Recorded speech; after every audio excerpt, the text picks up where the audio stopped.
नमस्कार मित्रों, मैं राजीव रंजन प्रसाद।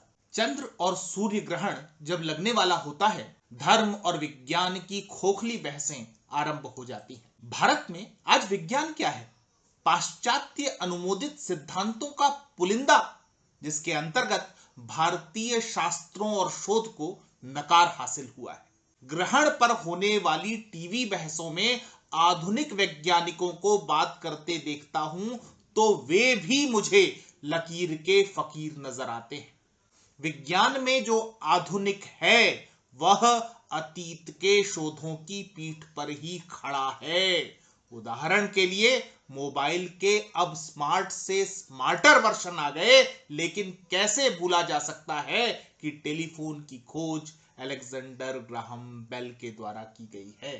जगमगाती हुई रोशनाइयों से आज शहर रात में भी दिन ही प्रतीत होते हैं, लेकिन क्या इसके लिए थॉमस एल्वा एडिसन को भुलाया जा सकता है, जिनके कारण पहला बल्ब रोशन हुआ था? तो विज्ञान को अपनी पीठ पर ढोने वाले ये कैसे भूल गए कि बड़े बड़े टेलीस्कोप लगाकर अंतरिक्ष पर निगाह धरने का जो सुख आज हासिल है, उसके पीछे बांस की दूरबीन से अनखोजा आकाश ताकने वाले कतिपय भारतीय भी थे जो भुला दिए गए हैं।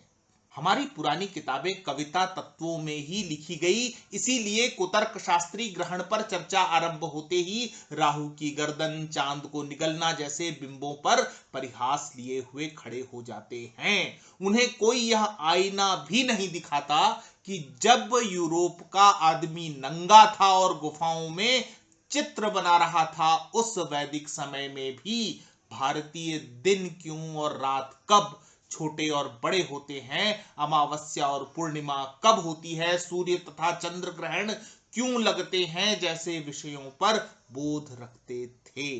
कॉस्मोलॉजी शब्द सुनकर मन हरा हो गया होगा। अंग्रेजी टर्मिनोलॉजी भारतीयों को ज्ञानवान होने के बोध से भर देती है, परंतु कितने भारतीय यह जानते हैं कि ब्रह्मांड वैज्ञानिक कार्ल सगन और नोबेल पुरस्कार विजेता मॉरिस मीटरलिंक ने इस तथ्य को मान्यता प्रदान की है कि कॉस्मोलॉजी से जुड़े आधुनिक समय में किए जा रहे शोध वैदिक विज्ञान के परिणामों से साम्यता रखते हैं। हम विदेशियों के कहन पर भरोसा रखते हैं, इसलिए फ्रांस के अंतरिक्ष वैज्ञानिक जीन क्लॉड बेली की सुन लेना चाहिए। वे मानते हैं कि वैदिक शास्त्रों द्वारा अंतरिक्ष से जुड़ी माप पद्धति प्राचीन होने के बाद भी प्रामाणिक है। वे आश्चर्य व्यक्त करते हैं कि 5000 साल पहले की गई काल गणना आज के समय की गई काल गणना से 1 मिनट का भी अंतर नहीं रखती। प्राचीन भारतीय पुस्तकों में अंतरिक्ष से जुड़ी टर्मिनोलॉजी पर एक सरसरी निगाह डालिए।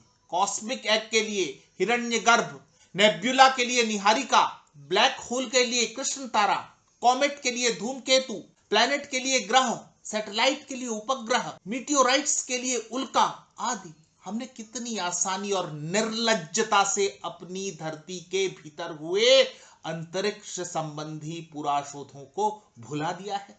वैदिक समय से आगे बढ़िए।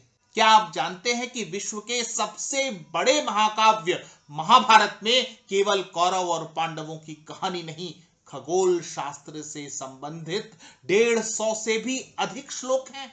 अंतरिक्ष के रहस्यों को खोजने की कोशिश करने वाले भारतीय वैज्ञानिकों जैसे वाराहमिहिर, ब्रह्मगुप्त, भास्कराचार्य आदि पर बात करूंगा तो यह विमर्श बहुत लंबा हो जाएगा। अतः आर्यभट्ट की बात कर लेते हैं, जिन्होंने बताया उदयो यो लंकायाम सोतस्मयः सवितुरेव सिद्धपुरे मध्याह्नो यवकोटयाम रोमक विषयेर्धरात्रः स्यात्। अर्थात जब लंका में सूर्योदय होता है तब सिद्धपुर में सूर्यास्त हो जाता है, यवकोटि में मध्याह्न होता है तथा रोमक प्रदेश में अर्धरात्रि होती है। इसलिए जब कोई भारतीय कहता है कि निकोलस कोपरनिकस ने बताया कि धरती गोल है, तो समझ नहीं आता कि उसकी इस विद्वत्ता पर हंसा जाए या शर्मिंदा हुआ जाए। वे आर्यभट्ट ही थे जिन्होंने बताया कि पृथ्वी गोल है, उसकी परिधि 24,835 मील है और वह अपनी धुरी पर घूमती है, जिस कारण दिन और रात होते हैं। आर्यभट्ट ने यह भी प्रतिपादित किया कि चंद्रमा स्वयं प्रकाशमान नहीं है, अपितु सूर्य की किरणें उसमें प्रतिबिंबित होती हैं। उन्होंने ही बताया कि पृथ्वी तथा अन्य ग्रह सूर्य के चारों ओर वृत्ताकार घूमते हैं। आर्यभट्ट के बौलिश सिद्धांत अर्थात सूर्य चंद्रमा ग्रहण के सिद्धांत, रोमक सिद्धांत और सूर्य सिद्धांत विशेष रूप से महत्वपूर्ण हैं, क्योंकि प्रतिपादित किया गया है चंद्रमा और सूर्य के बीच पृथ्वी के आ जाने और उसकी छाया चंद्रमा पर पड़ने से चंद्र ग्रहण होता है, जबकि इसी तरह पृथ्वी और सूर्य के मध्य चंद्रमा आ जाता है तब सूर्य ग्रहण की परिस्थिति निर्मित होती है। आर्यभट्ट को इन अन्वेषणों का श्रेय क्यों नहीं? ग्रहण के संदर्भों पर बात चली है तो भारतीय शोधार्थियों में त्रिचूर केरल के नीलकंठ सोमायाजी 1444 से 1544 ईस्वी की कृति तंत्र संग्रह का उल्लेख आवश्यक हो जाता है। यह कृति महान खगोलीय टीका है, जिसके चौथे और 5वें अध्याय में चंद्र ग्रहण तथा सूर्य ग्रहण के कारणों और आवृत्तियों पर प्रकाश डाला गया है। भारतीय पुराग्रंथ गहन शोध की लंबी परंपरा की परिणतियां हैं। बहुत से परिणाम आज वैज्ञानिक महत्व के न रह गए हों क्योंकि समय बदल गया है, लेकिन ऐतिहासिक महत्व के तो हैं ही।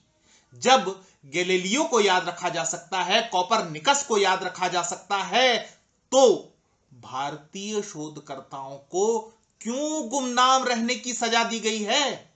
हम भारतीयों की आंखों से मैकाले मैक्स मूलर का चश्मा कब हटेगा? मित्रों, आज फिर मिलता हूं ऐसे ही किसी कहानी के साथ। अगर आपको मेरा ये चैनल पसंद आ रहा है तो कृपया इसे सब्सक्राइब करें। आप इस कहानी को लाइक या शेयर भी कर सकते हैं। नमस्कार।